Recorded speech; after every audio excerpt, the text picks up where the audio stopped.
네. 그러면 지금 한남동 대통령 관저 앞의 상황을 한번 다시 연결해 보겠습니다. 이자연 기자가 나가 있습니다. 이자연 기자, 경찰이 어젯밤에 관저로 가는 길목을 확보했는데 지금 상황은 어떻습니까? 네, 조금 전 공수처에서 이제 관저로 진입했다는 소식이 전해지자 이곳에 있는 탄핵 반대 참가자들은 구호를 외치고 또 상당히 격양된 모습을 보였습니다.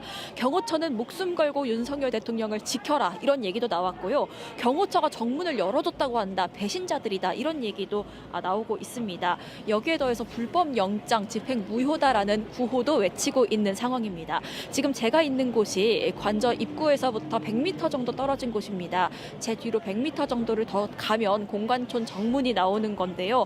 이곳이 집회 신고가 된 통제선 가장 끝쪽입니다. 어제 지지자들이 저곳 입구까지 가서 입구를 점거하고 들어 누웠던 곳인데 오늘은 그에 비하면 비교적 통제가 잘 되고 있는 상황입니다. 경찰이 어제 지지자들을 모두 끌어내고 바리케이드로 이렇게 통제를 한 상황입니다.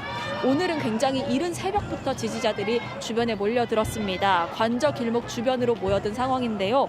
아직까진 경찰 통제가 유지되고 있긴 한데 통제선 바로 옆까지도 지지자들이 모여들고 있어서 긴장감은 계속 감돌고 있는 상황입니다.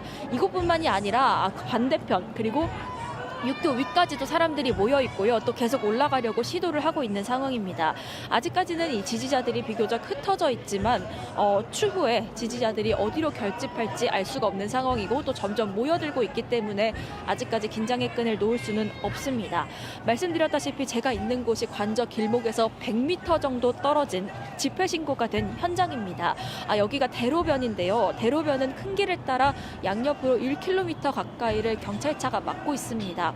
차벽을 세운 셈인데 조금 전 한 아침 7시 무렵에 이제 공수처에서 출발했다는 소식 전해지고 이렇게 다가오고 있다는 소식이 전해지면서는 통제가 점점 더 강화됐습니다.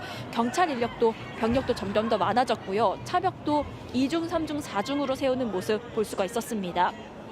이 탄핵에 반대하는 사람들은 바리케이드 바로 앞에도 한 무리가 모여서 또 손팻말 들고 태극기 흔들고 있는 상황이고요. 산발적으로 구호 외치고 또 취재진 향해서 욕설도 하고 있는 모습입니다.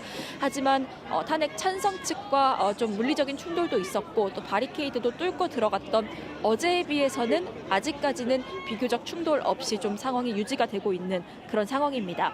제가 새벽부터 이곳에서 상황을 좀 지켜보고 있는데요. 탄핵 반대 집회 측은 오늘 이른 아침부터 이제 집행이 예상된다 이런 소식이 전해지니까 아예 새벽 6시부터 여기로 집결해라 이런 공지까지 내린 상황이었습니다. 그런데 제가 도착해 보니까 그보다 훨씬 이른 시간부터 사람들이 많이 모여 있었습니다.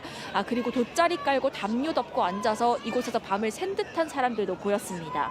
6시를 넘어서부터 긴장감이 감돌기 시작했고 7시를 전후로 해서는 구호를 외치기 시작을 했습니다. 소리를 지르고 울고 이런 사람들도 있었습니다. 공수처에서 체포조가 움직인 듯하다 라는 소식이 전해질 때마다 구호가 나왔고요. 조금 전 진입했다는 소식 전해졌을 때는 말씀드렸다시피 유튜버들이 경호처는 목숨 걸고 윤석열 대통령 지켜라. 또 끝까지 지켜봐야 한다. 경호처가 결국은 막아줄 거다. 이런 얘기들 나오고 있는 상황입니다. 하지만 아직까지도 긴장감 계속 감돌고 있고요. 언제 충돌이 일어날지 몰라서 경찰 병력도 계속해서 이곳을 지키고 있는 그런 상황입니다. 지금까지 한남동 대통령실 관저 인근에서 JTBC 이자연입니다.